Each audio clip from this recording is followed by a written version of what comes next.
You have a chapter, that's the first chapter is black rednecks and white liberals. The second chapter is, are Jews generic?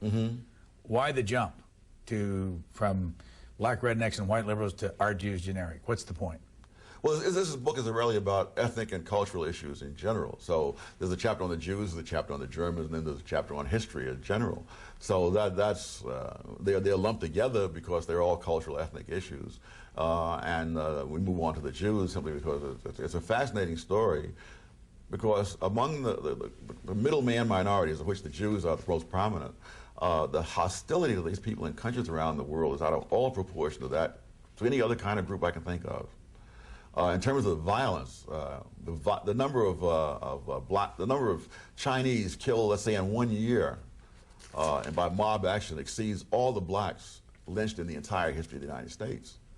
And the number of Armenians killed in Turkey, during the First World War, is greater than that. And of course, the number of Jews slaughtered on a number of occasions in history, even before the Holocaust, is greater than that.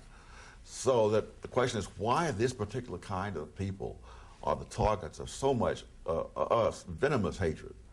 And I think the answer is that they not only succeed, they succeed in a way which is a threat to the egos of other people.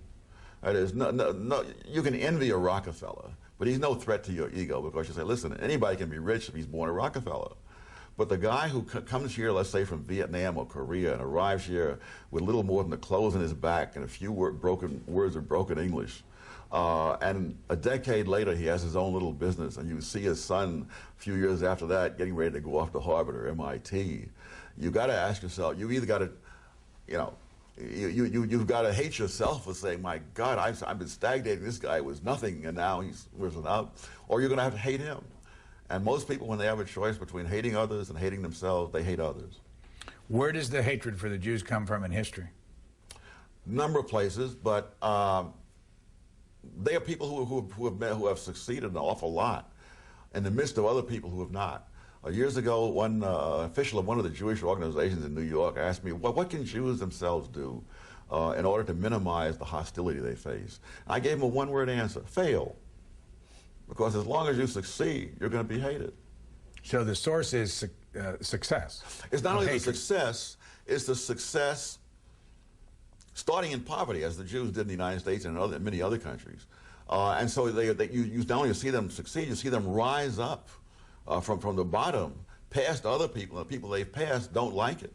But there's also the fact that the role they play economically has never been understood.